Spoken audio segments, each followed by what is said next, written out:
My name is Mark Fischer, and I'm with the Canafio Eddington law firm. And there are some people here I want to introduce before we dig into this topic of Medicaid and asset preservation. And this is, Medicaid itself is a hugely broad topic. And since the Federal Act of 1965 that created Medicaid, Medicaid has become a program that is infiltrated many parts of our society. And someone told me the other day, and maybe Grace Levin will confirm this, that more than 10% of Round County is covered by Medicaid, because we're talking children, we're talking all these various programs that Medicaid touches on, most of which we're not going to be talking about tonight. But I want to introduce first, while we're kind of waiting to get going, Grace Levin, because Grace is a coordinator with the Department of Human Services, and we will be talking about the Department of Human Services in their role of Medicaid as it relates to seniors and nursing home care and assisted living. But Grace is the coordinator for the adult protection team, which is directly related with that same population. So Grace, go ahead. Grace has some handouts as well. And the handouts are up here with cards and information. I'm with Route County Department of Human Services, and we have an adult protection component. We do adult protection and child protection. And our adult protection is the at-risk population. And sometimes people think at-risk population is just that of the elderly, and that's not the case. At-risk population is 18 and over. And potentially, like if there's an 18-year-old that might have a brain injury and they can't care for themselves, or they have certain needs and they can't care for themselves, that could be an at-risk person. And as well as a 70-year-old potentially with dementia that can't manage their daily needs. And we investigate potential abuse and neglect of the at-risk population, to include the elderly. And during the course of that, we often coordinate services. We identify needs within these populations, and we work together as a group with many of the agencies within the county. And Medicare and Medicaid are always components that come up when we're trying to offer services to elderly that we're working with or identifying with at risk. So at that level, yeah, we're pretty involved in, I don't know about the percentages that Mark spoke of. That number didn't come from me, so I can't really speak to that. It is just over 10%. It is, okay. And you can, if you want to get up and chat a little bit about that as well, because there's a whole bunch of us from the different agencies within the county. But so we find ourselves working very closely with all the different entities. And the information I brought is really about abuse, neglect of the at-risk population. And any questions you may have during the course of this, please feel free to ask me. I mean, I could probably do a 2-hour presentation, but I'm not going to. Thank you. All right, thank you, Grace. And I'm, disclosure, I'm on the adult protection team, so that's part of my interest. Also, while we're just doing some introductions here, Betsy Packer is here, and Betsy works for the Round County Council on the Aging, and she's the Medicare coordinator, and we'll talk about the interface of Medicare and Medicaid and why they're different, how they're different. But in fact, we've already had a Medicare question earlier when Betsy was here that she was able to answer. So if there's a question that relates to Medicare in the context of this Medicaid discussion, we have the person here. And my understanding, Betsy's only going to be there for 10 more days. But we got her now, and and we're going to take advantage of it. We're coordinating. We're negotiating. We're negotiating. All right, there you go. You need a lawyer. You need two. Okay, also here is Deborah Ernst, and Deborah coordinates a program that it's called Community Home Health-Based Services, and I would really like to hear Deborah talk to you basically what that is, but it definitely involves Medicaid and Medicare sometimes, I imagine. But, and so as we talk about distinguishing programs, what Deborah does is clearly involved in this conversation. I don't know how to say it any differently. If you would like to maybe give us 30 seconds. I work for Garfield County, which covers 9 counties in northwest Colorado for Medicaid waivers. It's elderly, blind, and disabled. If you have a parent who's going into a nursing home, I do the functionally based assessment. It's also an income-based program. You have to be pretty much have nothing, like $2,000 or less in assets, and below $2,100 a month income for the financial piece, and social services does the financial piece, and then I do the functional assessments. If you're in your I home, wondered how that works. We're going to talk all it's 2 about pieces, that. right? Well, I know there's all the components. We'll talk about that. Right. But you do the I do the functional, you do the yes, and you have to be deficit in 2 of at least your ADLs, which is like bathing, dressing, mobility. It's called home and community-based services, and the idea is to try to keep people in their home, and we do that by offering services like homemaker or a personal care provider, a lifeline. Medicaid pays for those things because they prefer to have people stay in their home, which most people prefer to do anyway. And we get services, we work with the visiting nurses, and they go out and do that. We kind of coordinate with them, and Medicaid pays for those services to try to keep people in their home. Bingo. So that's Bingo. That's what that a is. whole section of this program. How can you be in your home with $2,000 in assets?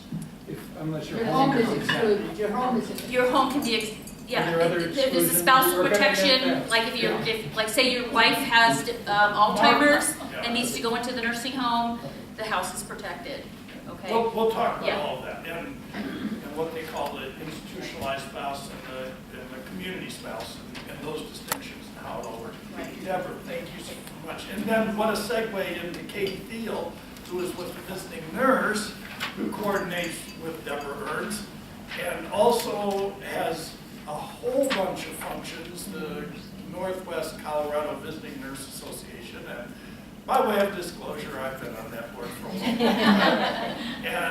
And so Katie, why don't you introduce yourself and just talk briefly how your programs interface. Gosh, I am one of the co-directors of the Home Health and Hospice programs, and we work, Deb will call me up when she has a client and gives us a referral, and then we provide the homemakers. So we have people who are trained in homemaking services and personal care providing services and go out into the community. We also work backwards where we may be in under on home health episodes, seeing someone who has come from the hospital and is having home health needs, and we see that they need further attention and cannot afford what our services would be. So we will call Deb then and hook them up with Grace's team and Deb's team, and it's kind of a big circle to make sure that they get the services they need through our programs.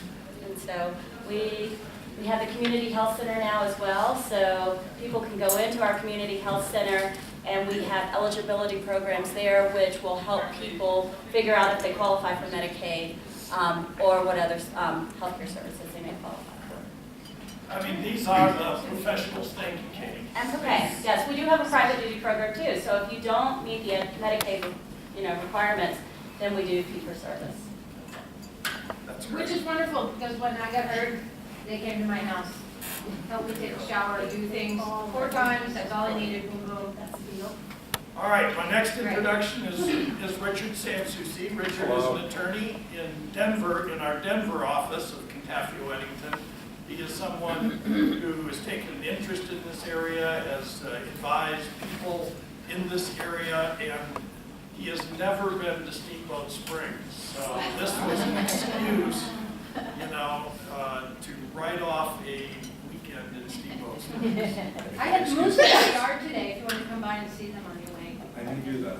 Wow. Okay, so with that kind of introduction, and I really don't know where the restrooms are. I know down the left there's restrooms, and feel free to just get up. There's still food, drink, no problem, get up. But let's get going, because there's really a lot of material here. First, a little self-promotion, the Canafio Eddington firm. I do mostly senior issues, wills, trust estates, and then it interfaces with this program, you know, with regard to seniors. I've been in this valley 35 years. That's adult protection. I was one of the co-founders of the Haven, the Senior Assisted Living Center in Hayden. I've done programs, and I'm just thrilled to see everyone here. And of course, you know, if you don't want your questions, or the questions are more detailed, or you want to talk about follow-up, that's why we're here. I mean, there's no surprise that this is self-promotional as well as informational. Richard, why don't you tell everyone a little bit about your circumstances? Hello, thank you all for coming. So, my grandfather Gilbert passed away in 1994, and he did so without a will. We don't have a microphone here? Talk up. Either a microphone or talk louder, because we got everything. Let me know when I hit the appropriate volume level. This good? Just make it loud. Louder? Okay. So my grandfather Gilbert passed away in 1994. He did so intestate, without a will. And that was my first exposure to elder issues involving Medicaid liens, involving transfer of assets, and involving many of the problems you'll run into in probate if you don't plan correctly. And we were just terrified that my grandmother was so heartbroken she followed soon after. I had Christmas dinner with her back in December. She's now 96. And she shows no sign of slowing down, so our fears were misplaced. But that was my first exposure to the many pitfalls, booby traps, and snares of elder law, Medicaid planning, and trust and estates law. And the language that I feel that if I can leave you with anything that is most important to be wary of is this language around exemption. They keep telling you that your personal residence is exempt from Medicaid planning. That's only half the truth. It's exempt while you're alive. The second you die, all of the expenses they've been tabulating since you've gone into a nursing home or assisted living come back, and they attach that to your house as a lien. Very frequently, you rack up a bill that exceeds the value of your home. You wind up leaving your children or other loved ones with nothing. So that's a huge part about what we talk about tonight. And it's something to be aware of, particularly if you plan on passing anything down to your family. So, All right, Richard, thank you. As you can see, the Canafio Eddington law firm does a number of items. Richard and I both work in the wills, trust, estate. Richard does the disability and Social Security issues out of Denver, which is its own administrative set of laws. And then Rick Eddington does the personal injury. Anyone who's had the pleasure of meeting Rick, interesting man. And then Ralph especially does the oil and gas and the mineral leases, mineral interests. And that's one of the reasons we have the Denver office, all that Weld County, Greeley issues. We just have a number of clients. Anyway, with that, let's move on. As I mentioned before, Medicaid was part of the Social Security Act of 1965, and it's a federal program, but in the state of Colorado, it's administered through the Healthcare Policy and Finance section of the Colorado, of the state government. And I'm going to be moving along quickly in these outline. The outline's more complete, but it's not an irony, but our own Steamboat Springs Sue Birch, who used to be the Chief Executive Officer of the VNA, is the Executive Director for Healthcare Policy and Finance. So not that gives you any paucity in, but I just spoke to Sue the other night. She gave me 1 minute. It was 9 o'clock at night. She says, I can give you 1 minute, Mark. That's Sue Birch, so she's still going. This program and Medicaid talks about long-term care, and those individuals that we've just had some introduction to, needing help with the daily tasks, eating, dressing, bathing, and toilet care. Long-term care, and it can be in the home, it can be assisted living, which is a different component, or the nursing home. And the nursing home is also called skilled care. So I've got that down. Medicaid will also pay for home and community-based services known as HCBS. There's so many acronyms here, and I hope I don't get tied down with that. And some of that comes through, once again, these Colorado programs, federal monies through the state to the county and the local agencies. When we get into talking about trusts and certain types of trust, disability trust, it is the Healthcare Policy and Finance Agency that approves those things in advance before we get the courts to approve them. And we'll talk a little bit about that later on.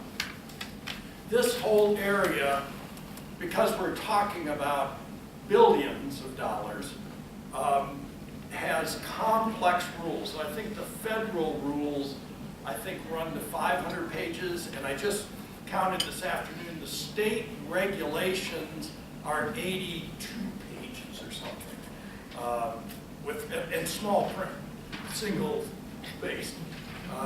So there's lots of rules, and the Department of Human Services and their coordinator that I most work with, Clarice Corveau, she's pretty knowledgeable in all those areas. And unlike some places where the government personnel are considered to be kind of adversarial to the individual, I find Routt and Moffat County government or agency personnel are cooperative, they're helpful, they're not trying to take advantage of anyone.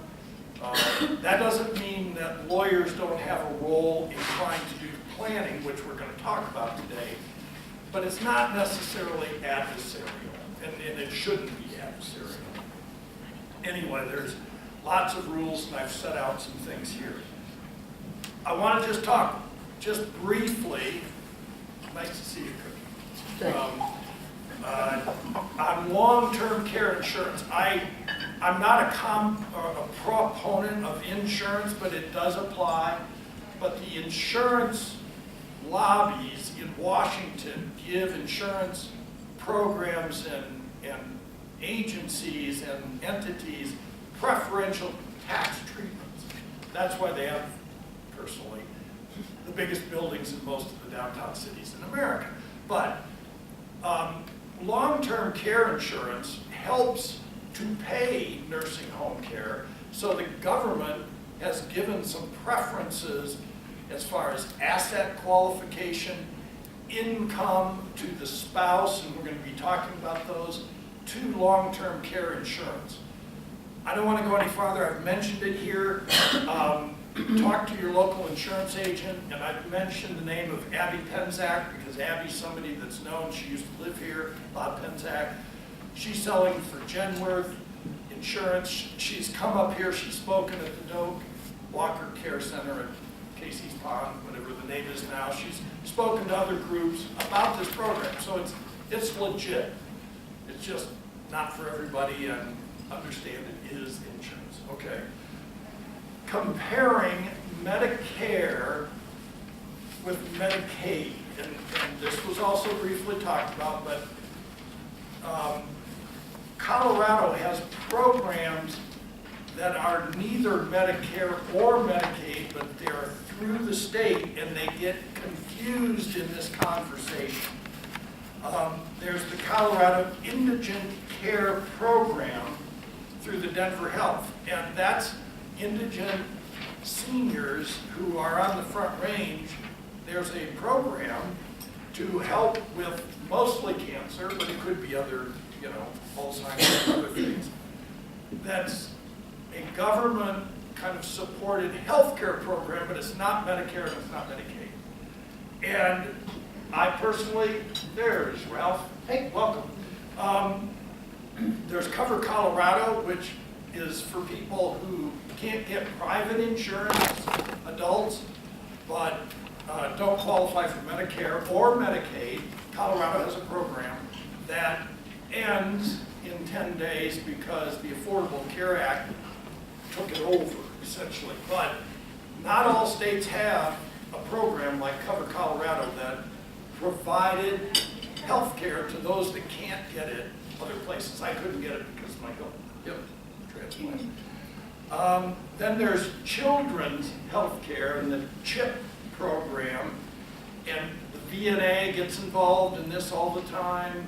Department of Human Services gets involved in it all the time. Children that are unfortunately taken out of homes, single mothers, single fathers. There's these state programs that are not Medicaid, not Medicare for sure, but are government-sponsored healthcare programs. This program is not about those, but I just thought you need to distinguish. Medicare, as opposed to Medicaid, is the National Health Insurance Plan for the elderly and disabled. Richard's going to talk about the disabled in that program here in a moment, but you know, you qualify at 65, and it's not an asset-based. It's you pay into it and you receive the benefits. And Warren Buffett, no doubt, has Medicare. You know, Cookie Lockhart has Medicare. You know, And I just we turned talk 65. about him in the same conversation. Hi, Joe. So, with that, you know, Route County Department of Human Services has their Medicaid technicians.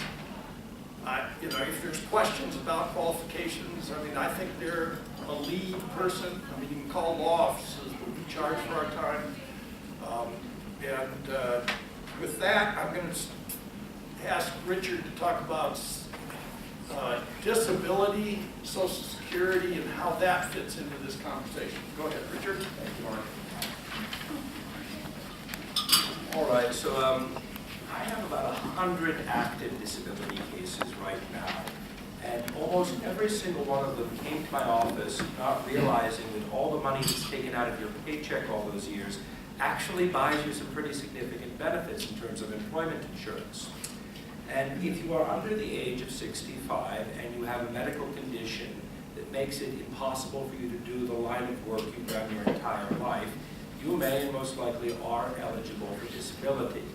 That's a little separate from the Medicare component of it. You're disabled as of the date your condition got to the point where you couldn't work, not as of the date you filed your claim. So if something happened 4 years ago and you're only now becoming aware of your rights under the law, you haven't lost anything. For Medicaid and Medicare purposes, they set your benefits back to the date of the actual disability. And then 2 years forward, you automatically become eligible for Medicaid. In the interim, there's a whole host of state programs Mark touched on, and though we're not sure which ones are going to survive the Affordable Care Act. Many of them look like they are. But in the interim, there's limited eligibility. But if you're in a situation where you became disabled 3 years ago, we're only now finding out about your rights, and we can get your care approved as of that date, you're already eligible for Medicaid. And they'll begin processing that application immediately if there's a dire need. So there really is a benefit there. But and just a show of hands for my own edification, did any of you realize that you were paying employment insurance all those years you were filing your quarterly annual income taxes? I'm trying to have all of you for clients. All right, thank you. All right, thank you.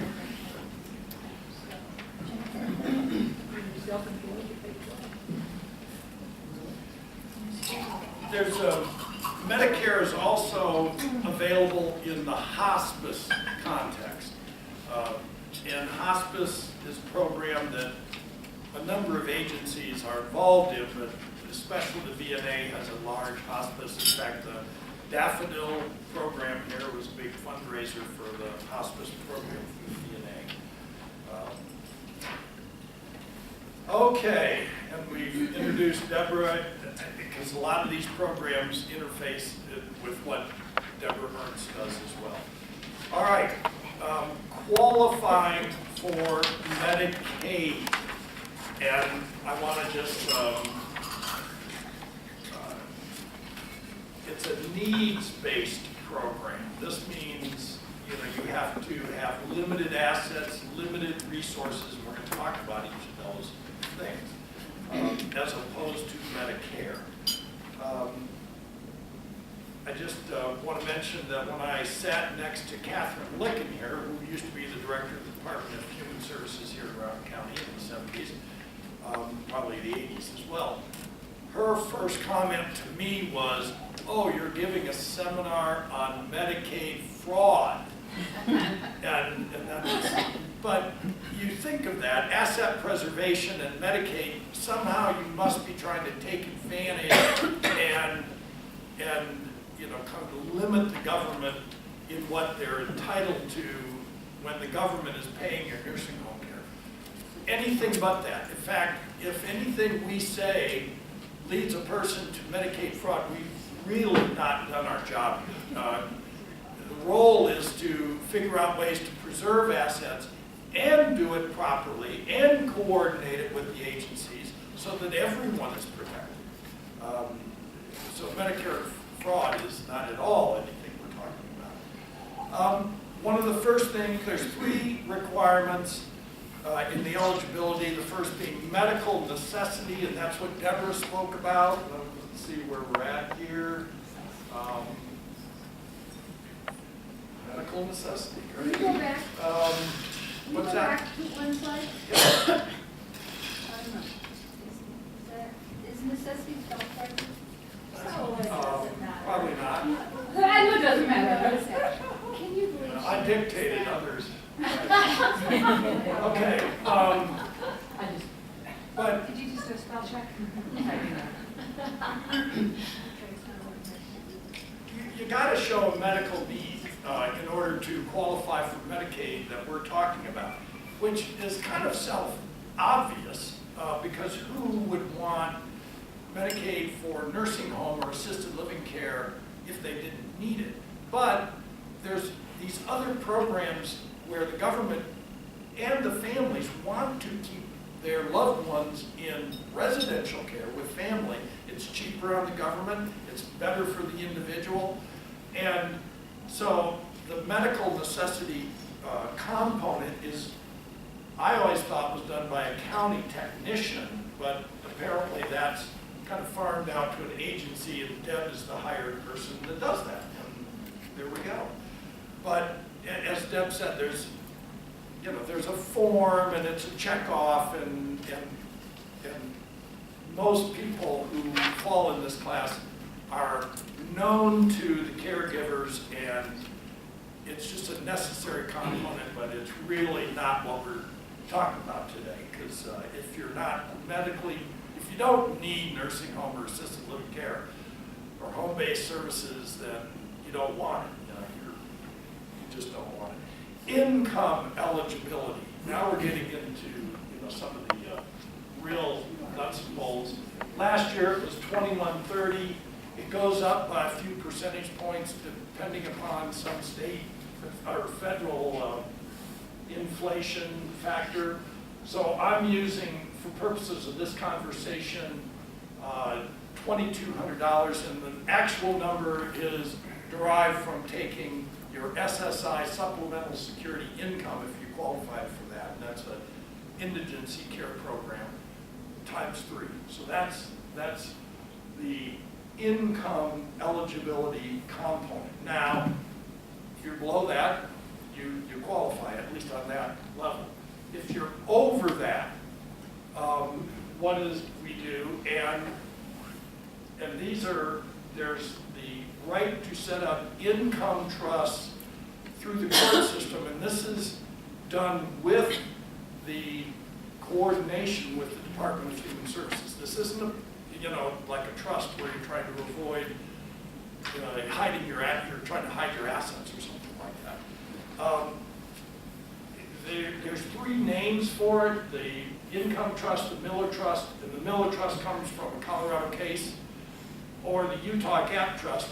And the gap is that you're over $2,200, but you're under 3 times that, $7,800. But you need medical services. You need Medicaid, nursing home, assisted living. So there's a program where a trust is set up and that extra income goes into the trust and then it goes to pay the facility. Medicaid pays the difference, and it's very limited what other expenses can be used out of that gap between the 2,200 and the 3 times that, 7,800. They use the regional private pay rate is the top, which is about $7,800. When you say about that income, that's for a family of 2? Like No, for a single no, you're just person? talking about your institutionalized spouse, the one that needs to go into the nursing home. We're going to talk about the husband-wife component because it gets more complicated, the rules in a husband-wife situation. And when in America, or at least in Colorado, when you say husband and wife these days, you're also talking about domestic partners. That complicates things. I mean, we don't see it too much up here, but it is a factor in the cities. You see that. So there's the 5 components here. Applicant must meet all the other criteria to fall into this income trust or Utah Gap Trust, the Miller Trust, which means income and assets and those kind of things, and their medical necessity. Monthly gross income, maximum $2,200, but less than the regional private pay, $7,800. It's different around the state. This area, the private pay rate is higher than it is in the city. The only property that can be used is monthly unearned income. There's things there, but if you qualify for these other ones, that's not, I've never seen that be an issue. All money in the trust must be distributed to the nursing home with some very strict exceptions, including spousal allowance, which is that $50, or there is a program where you can add it back to the stay-at-home spouse to help them meet their, we'll talk about that, minimum allowance, so it could go there. But any money that's left in that trust after you pass away goes back to the state of Colorado. That concept shows up, Richard will be talking about that, where if Medicaid is covering these expenses and you pass away with assets that are not otherwise exempt, and we'll talk about that concept, the state has first right to reimburse them to the extent that they covered your cost. Right or wrong, those are just the rules. Okay. Resource. So now we talked about income, and now we talked about the medical eligibility. The resource is your assets. And essentially the liquid assets for an individual, you got to spend down to $2,000. And there are a number of people that fit into that class.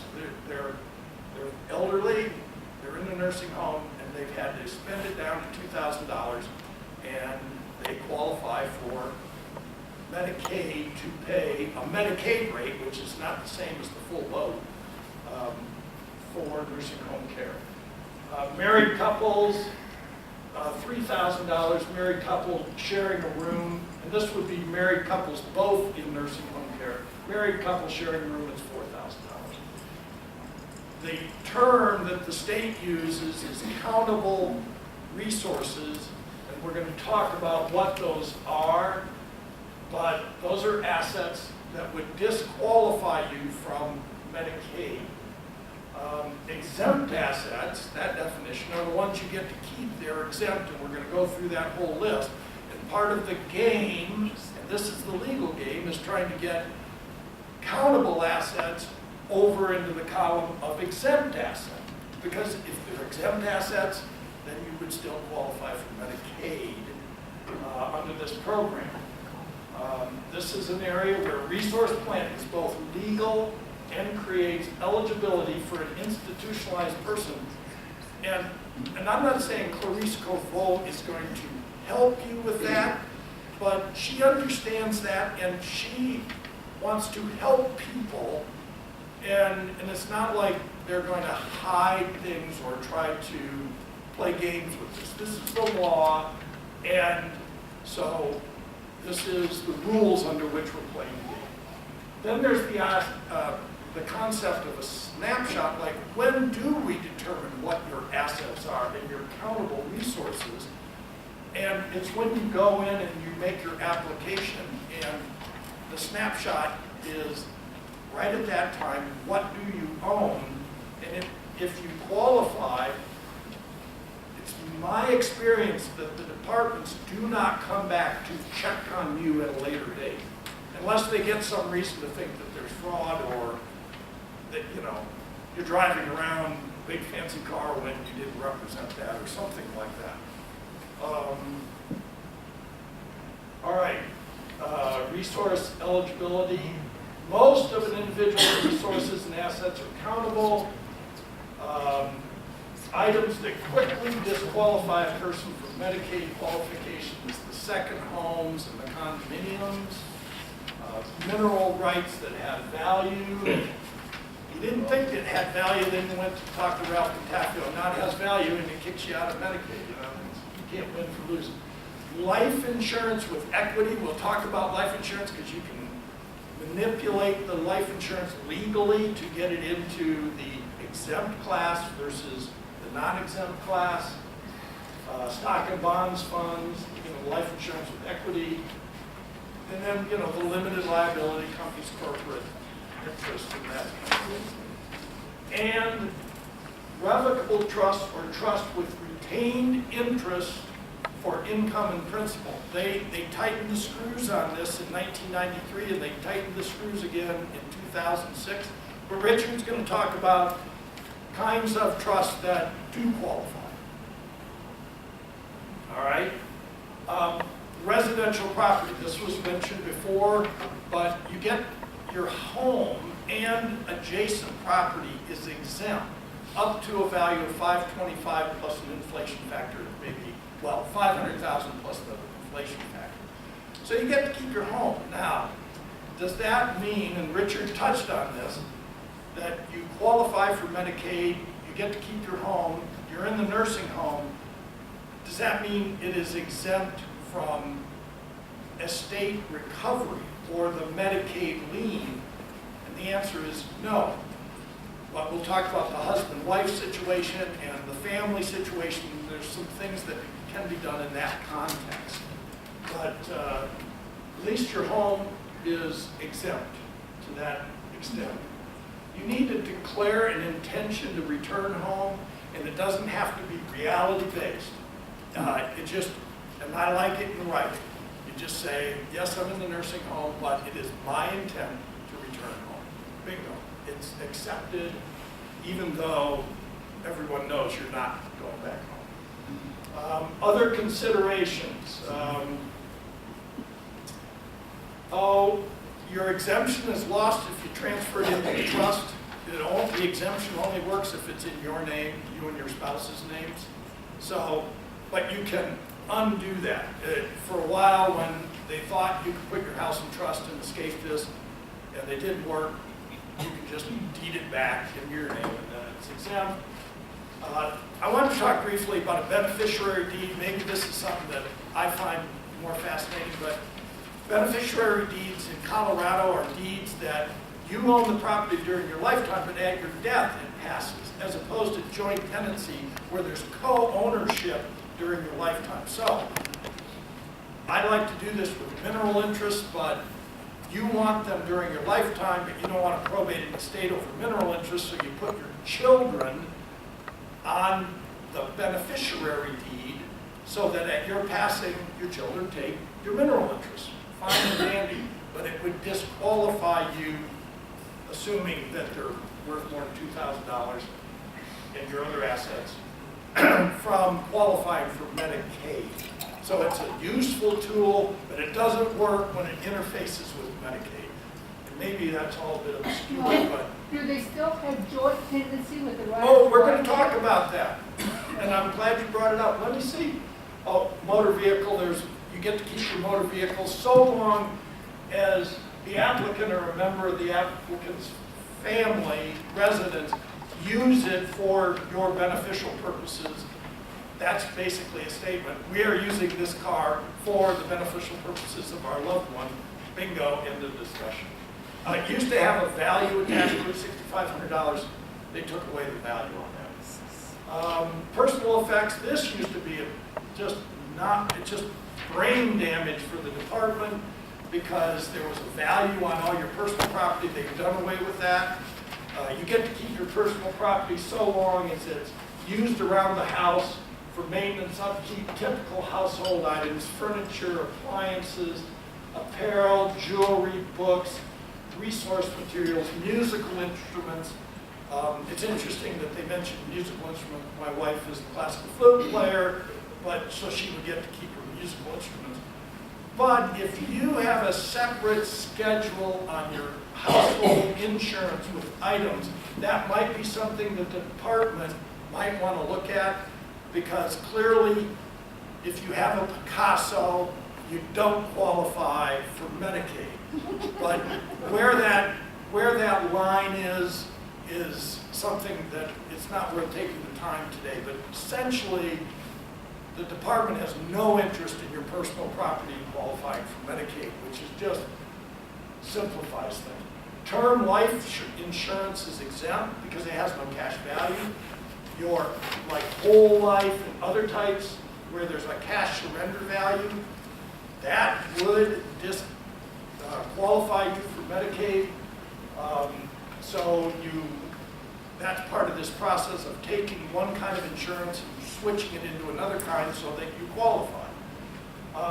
Irrevocable burial policies, which you don't get through insurance agencies, you pretty much just contact the morticians, they have all of those forms.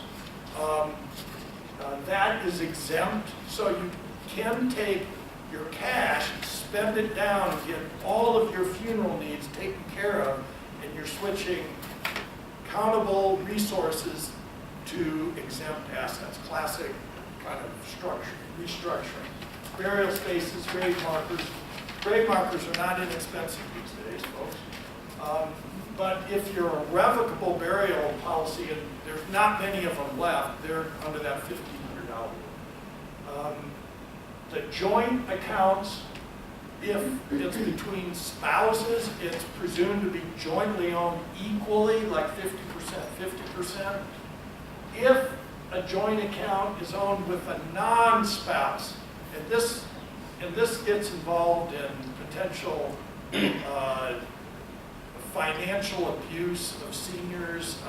People get their names on the account and then they use the money for their own resource or purposes. But that other non-spouse joint account holder is called a convenience owner, and they have to prove that they have their money in. So it's presumed to be all owned by the senior. You could have a whole context or a conference on that. Other co-ownership exceptions, and there are some hardship exceptions with the department, but essentially, if you have a second home, you can qualify for Medicaid so long as you put it up for sale. And it may, in our economy, it could take a couple of years to sell it, but Medicaid is still paying for your nursing home care, and there's a rule of thumb that if it sells, or you get an offer about 2/3 of what fair market value is considered, they want to make you sell the property. But you still get qualified for Medicaid while this process is going on.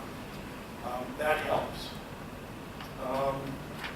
There's rules on all of that stuff. Like I say, this 84 pages of fine print, it's all in there. Retirement accounts are excluded from like an estate probate. They pass outside of probate. That's not what we're talking about here. These are countable assets for qualifying for Medicaid. Of course, they don't touch Medicare, that's a whole different program. The community spouse, now we're getting into husband and wife situation.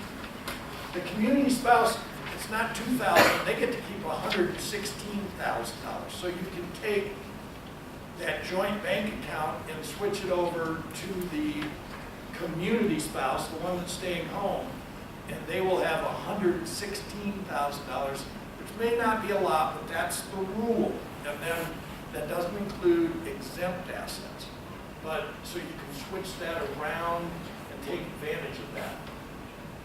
The community spouse is entitled to what they call the minimum monthly maintenance need allowance, which all these conferences I go to, it's called the MMMA, which is a mouthful, and they've come up with no better acronym for it. But currently, the MMMA is $2,900.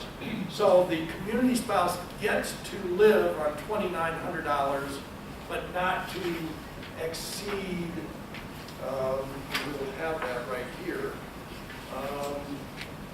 Well, they didn't put that in. Let me find that. Spousal protection, 116, MMNA, 29. There's an upper end to it. Oh, it's 1,900 at the bottom end and 2,900 at the top end. So Shauna got that wrong in the slide here. 1,900 at the bottom end. So if the person who is in the nursing home has income in excess of what is they're qualified, that can come back for the community spouse to get to the $1,900. I mean, there's some shifting of assets that would work in that context. And the maximum, which is also MMMNA, is 29. All right, now we're getting into the things that we think about when we talk about this, and that is transfers without fair consideration, gifting. How does the gifting program work? And there's the earlier or the later of, but basically the date you apply for Medicaid through the department, you can go back 60 months, and prior to that, any gifts are not pulled back in. But if a gift is pulled back in, the penalty period is a monthly 60 months. And so, and I'll talk a little bit more about how that works. The period of eligibility runs from the later of the 2 days being the first day of the month in which the transfer occurred based upon the approval of the application date when seeking medical assistance. That is for 99% of the applicable date.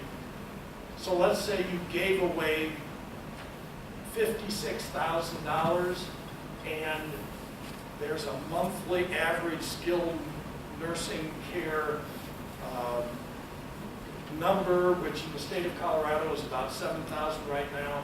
That means you would be disqualified for 8 months before Medicaid would start covering your nursing home care. So if you give it away, the family, somebody's going to have to cover this. You know, that's all there is to it. And so Richard will talk more about this, but the idea is if you give it away, kids, you know, I got to go 60 months, and if I don't go 60 months, you guys are going to have to take what I gave you and bring it back in to help cover my nursing home care. And so with many family members, you cannot trust them to hold on. And there are other families, and I've worked with them, that the senior gave away the money to the kids put it into accounts.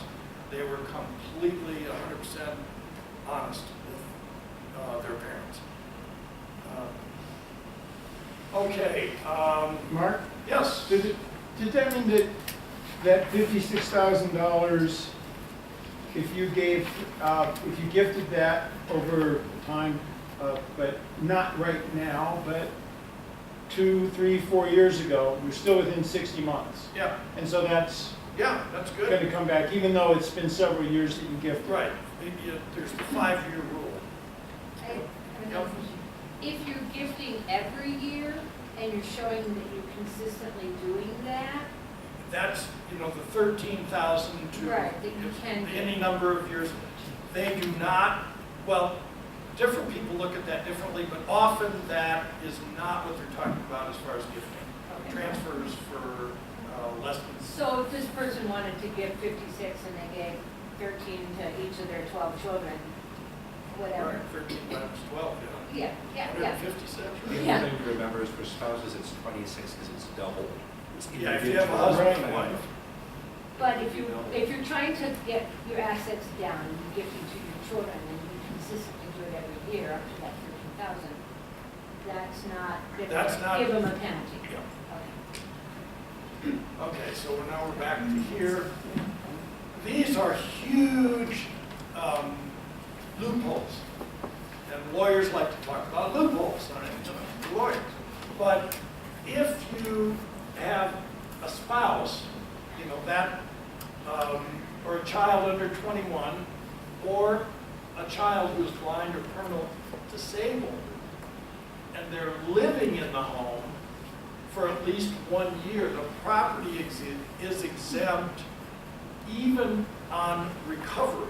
Because the idea here is if you've got disabled people or a spouse, and you're in nursing home care, and so the Medicaid's paid, and you pass away, to go take the house just impoverishes a new set of people, which puts new people on the program. So I had a fellow that moved back in with his dad to take care of his dad. He was here 3 years, and he didn't realize it at the time, but he just absolutely qualified, put the house in joint tenancy. He continued to live there, took care of his dad until such time as dad had to go to the nursing home. Upon his dad's passing, he got the house. No entitlement to Medicaid reimbursement. And that's a good thing because now he has a house, he doesn't fall on the dole. That's the concept. But for certain families, it's a huge loophole that can be taken advantage of in a legal way.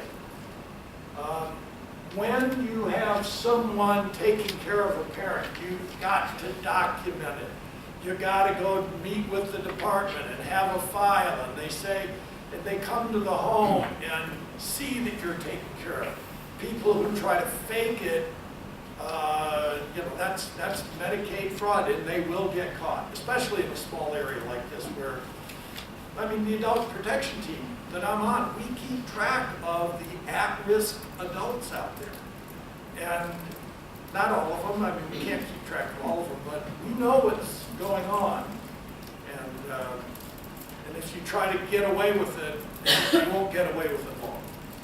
What do we got? Life estates. This is an interesting concept because there's a whole section of actuarials, but this situation works really well where the children live in Steamboat Springs and the parent lives, or parents live in another community. They can sell their home in the other community and buy a life estate, and this is a legal transaction. So now they are an owner of the home in a life estate situation, and they're getting rid of their cash asset when they sold the home, bringing their cash down. They own a life estate, but upon their passing, their children take the remainder interest. And it's a little more complicated than what we need to discuss here, but it's another one of those avenues that if your situation is such, it is very legal and can help a person qualify for Medicaid and preserve assets for the family. All right. But you have to deal with actuaries. Joint tenancy, which was mentioned here by Catherine. If the spouse, that's fine, joint tenancy. The only risk with the spouse situation is if the community spouse that's living at home passes away before the institutionalized spouse, the spouse that's in the nursing home. Now, the institutionalized spouse owns 100% of the property. It still would be exempt for Medicaid qualifications up to that $500,000, but upon passing at the nursing home, it is a resource for the state of Colorado to come back and reimburse themselves for the Medicaid. If it's the other way around, the institutionalized spouse passes away first. The community spouse living at home in the joint tenancy gets the entire house free and clear. The state has no claim to it. Yes. My cases that I had a few, the deed was written, it was a deed that's, the joint tenancy was usually with an adult child. It would be Mabel Jones, the right, and Jane Adams, Yep. with the right of the Bible Street. Right. So- That's the next comment here. If you got husband and wife, you know, it's pretty clear how it works. Oh, I gotta go back. Maybe that wasn't included. If it's your children, and this is in the materials, page 9, joint tenancy. But if you have your children on title, first of all, that's a gift right away, so you're under the 5-year prohibition to the gift. And then, you know, if there's 2 children on the house, it's presumed that 2/3 of the value of the house has been gifted, and so that extends that qualification period. It doesn't work well with children, is what I'm saying. It works extremely well with the spouse. There's been a change in the rules about Yes, doing. there's black and white television. Television? All right. Then there's personal care contracts, and this is, the family legitimately can get their assets into their children who are caring for them, but there's been a lot of abuse of the use of personal care contracts. And there are about 10 criteria that you must follow if you are going to be paying the family to care for you and transferring resources as a result. And these, I don't know, I guess I didn't list the 10 items here or more, maybe even 12 or 15. But essentially, if you're going to be caring for your senior, you got to have people in the community who know what's going on, especially the department. You just can't make it up and fake it. It won't work. It won't work. All right. I know I've run through this quickly, and I'm going to check time, but now I'm going to turn it over to Richard to talk. Oh gosh, it's already 7:30. Richard, I'll be quick. yeah, we're going to talk about the asset recovery and what can be done in other contexts. Richard, please. Time does fly. All right, so as I imagine you're all leading at this point, the name of the game is get everything out from under your name 5 years before you apply for Medicaid. There's some creative estate planning that can be done if you're already in the 5-year period, but the ideal situation is you come to see us before that, and we plan it so that you have enough to live on, that you preserve your assets, and you're not losing everything to Medicaid liens when you pass. Now, there's a host of ways of doing this, and my favorite example of a person who used trusts very intelligently is J.P. Morgan, the most famous banker in American history. J.P. Morgan only personally owned about $25 million. I know only $25 million. But he controlled several billion through various entities and trusts that he managed, and that he had trustee positions with or powers of appointment over the trustees with. And that's how he managed to run his empire while minimizing his tax liabilities. And his strategy, which worked 100 years ago, can also work for you. They say that possession is 9/10 of the law. I'm asking you to redefine how you consider possession.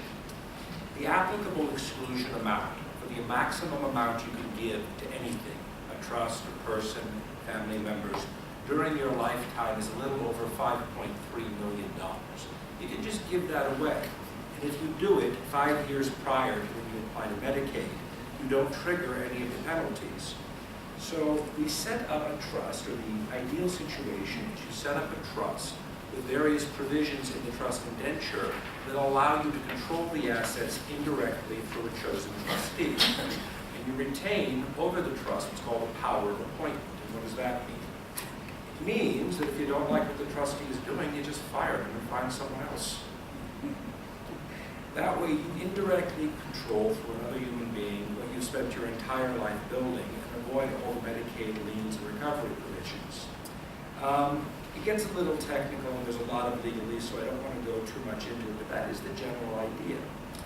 Let's see where we left off.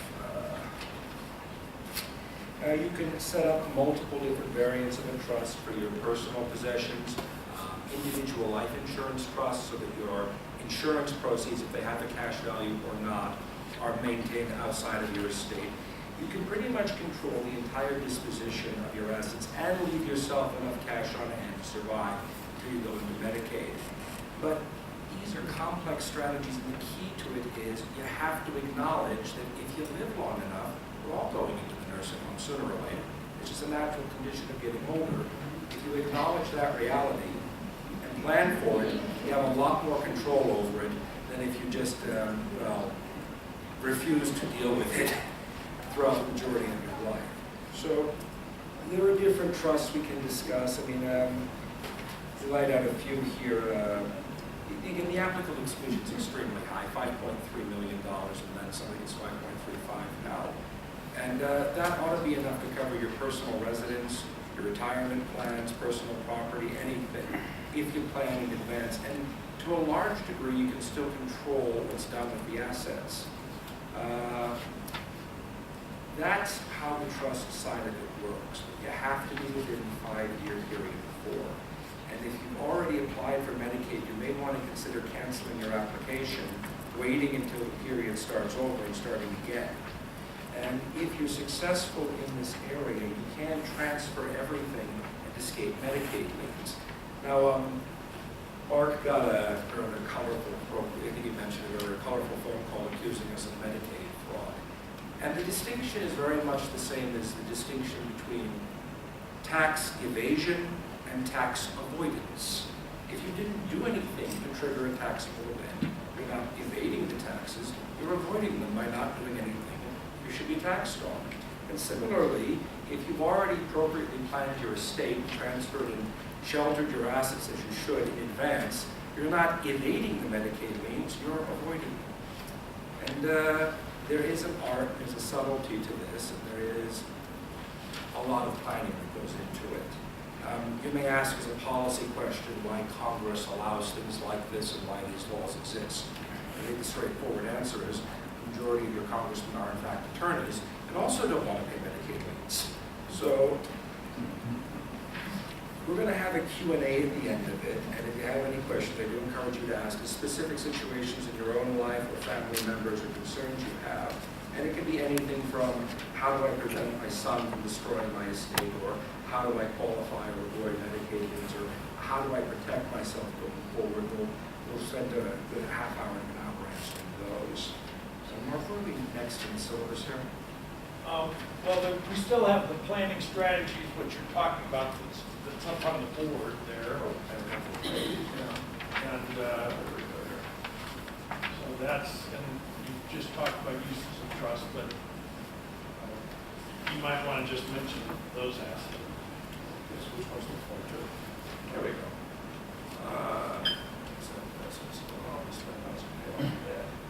Well, all right, so the exemption amount, and this word is extremely tricky, exemption, because it leads you to believe that you can hold on to your assets and it's exempt from all Medicaid calculations. That's not true. You can hold on to your primary residence, and you can still be eligible for Medicaid. You can still get health benefits that way, because we've talked about a couple of times now.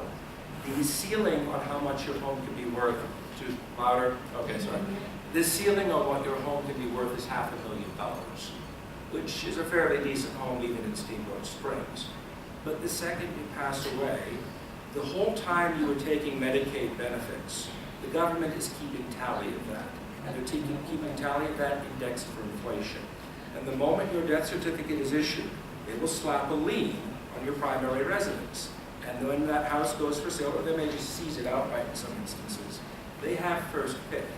And Mark, what is the average cost for nursing home care annually these days?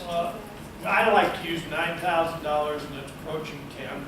It's less than some of the rural communities like Frank and Denver. Somewhere It's around between. 13,000 at Doak right now.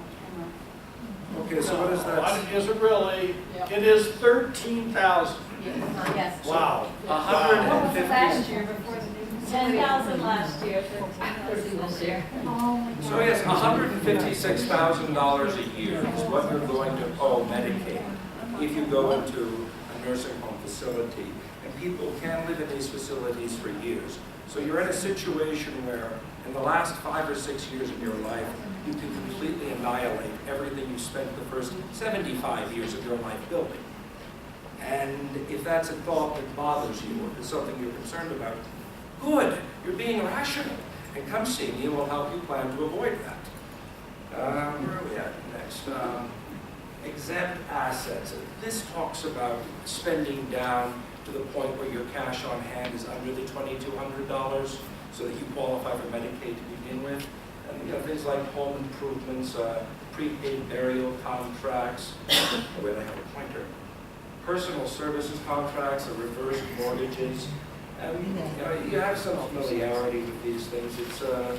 These are the acceptable ways to spend down your money so you get down to under the $2,200, and also ways that you can put money into things that will not be considered assets for purposes of your Medicaid calculation.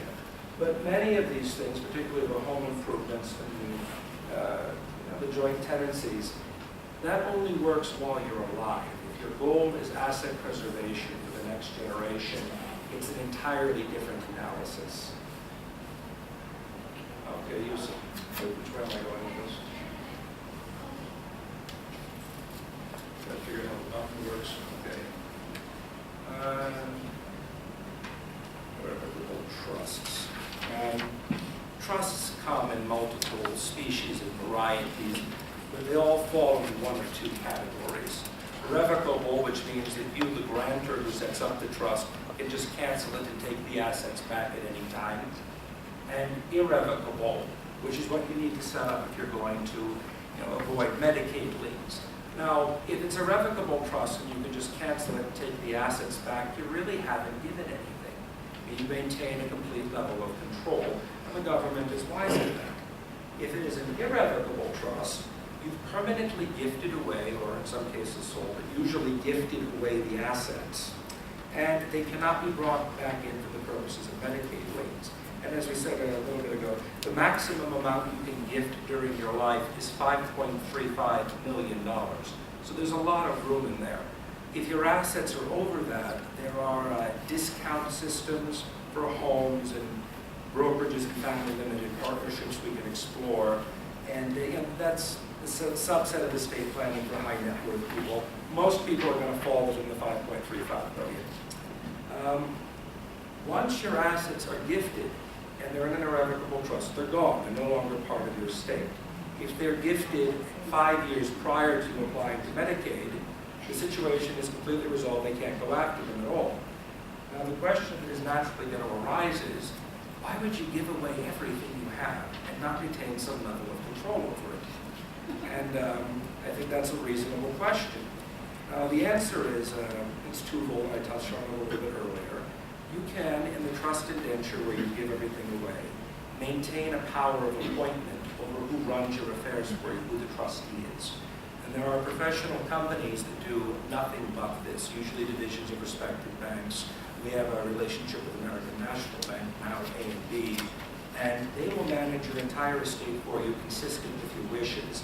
And if at any point in time you feel they're not doing their job, you simply fire them and hire someone else. It's that simple. And in that manner, you keep control over things. Disability trusts. Disability trusts are a separate subspecies. it's not entirely germane. Did you want to say anything about that, Mark? Well, if you're injured in an accident and you're a Medicaid recipient, all of a sudden you might get $50,000 or $75,000. Well, all that does is disqualify you from the Medicaid. I mean, it doesn't really serve a purpose. So the state of Colorado has a statute that you can set up a disability trust for supplemental needs, those things not covered by Medicaid. The court controls it. The money from the insurance settlement or a jury trial is put into that disability trust. The court appoints a trustee, and then you have a little slush fund of money to get your hair done, glasses, hearing aids, a better TV, you know, things like that that are not covered by Medicaid. And so you get the benefit of this settlement or jury verdict for what you've lost as a result of the accident.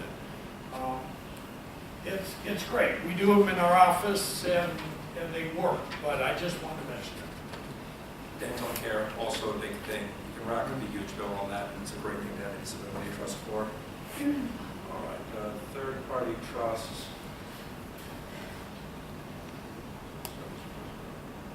Oh, this is, there are species of person, you've all, I'm sure, at some point or another thought of setting up trusts for family members. And family members, perhaps, that have difficulties with managing money, difficulties with handling personal affairs, that you love and want to provide for, but you wouldn't let control things for the life of you. And there's a specific provision you put in trusts like that called a spendthrift clause. And what it basically means is the trustee of that trust controls when they make distributions, the beneficiary, whoever they may be, a son, daughter, grandson, granddaughter, ex-wife, whoever the relative or loved one is that you want to provide for, has no legal right to the money unless the trustee decides to give it to them. And these are, you know, common estate planning vehicles. This doesn't so much touch on Medicaid as it touches upon the concern that we all have relatives, we love them, but we just don't want them to manage their own affairs because we've seen it in the past and we know how it turns out. It's a very paternalistic or maternalistic way of doing things, but it is viable. Yeah, and this one works where the parent has a disabled child. And so they want to take some of their resources so that that child will continue to get the necessary government benefits, Medicaid and other services, but there is a pot of money for those extra needs, that what I call slush fund. That is not violative of any of the rules. You can give your money away to help someone else. You just can't, you know, take your money, kind of set it into a separate entity, but you still can use it for your own purposes. That doesn't work, but you can do it for somebody else. That's kind of the opposite of something. Yes, we just discussed this.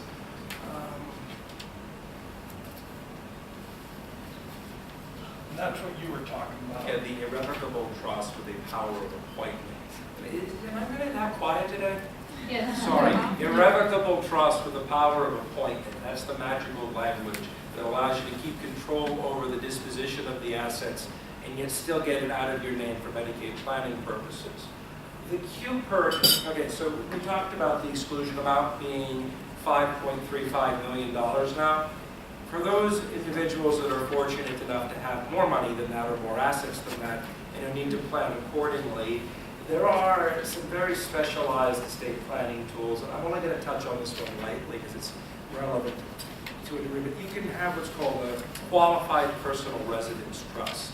And the system works something like this, and it's spelled out on materials over there. You set a term of years that you believe you're going to be still good to live on your own with, but before you think you're going to need assisted living or a nursing home care or anything like that, usually 5 to 10 years. You take the current market value of your home. Do I have the calculation up here, Mark?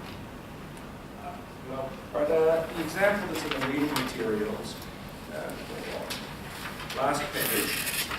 Say you had a house that was worth $600,000, and you think you're going to be able to survive on your own without assisted living or nursing home care for another 10 years. The applicable federal law allows you to discount the value down to the present value. So your $600,000 house is now treated as a $329,000 house. It is placed into the trust, and whatever the market appreciation for that property is, we all know real estate usually doubles over 7 to 10 years, is gone. For the purposes of your estate planning, it is fixed forever at that $329,000. So no matter how much the property goes up in the future, it stays that way for the purposes of your estate plan. At the end of the 10 years, you have a choice. You can remain in the property and pay rent, or you can leave the property and go into assisted living or a nursing home or perhaps in something else. But that property that is now probably worth, say 10 years after you initially appraised it, it's probably worth $1.2 million now, has only used up $329,000 of your applicable exclusion amount, which is $5 million. Is out of your estate. You've had the full benefit of living in it for the 10 years, and it now passes to your descendants, free of any Medicaid liens and free of any other issues. That's it's not a solution for everyone. But if you are one of those people that has a high home value and you are concerned about these things, it may be right for you. For the majority of people who do not have sizable homes or expensive homes, you can usually transfer your property into trust 5 years before the Medicaid period and only slightly chip away at the exclusion amount. So again, it's a matter of planning, but the key thing here that we have to keep emphasizing is you need to do this 5 years before you plan on applying for Medicaid. The situation becomes a lot more complicated if you're within that 5-year window. And forewarned is forearmed. So the last one covers it. Thank you for attending. Q&A now? You bet. Yeah, we've probably, it's a very complicated topic, and we tried to cover it in an hour and 45 minutes, or 15 minutes, but we'll stay here as long as you have questions. And our cards are over there, and I really appreciate it. I really do. Thank you. Thank you.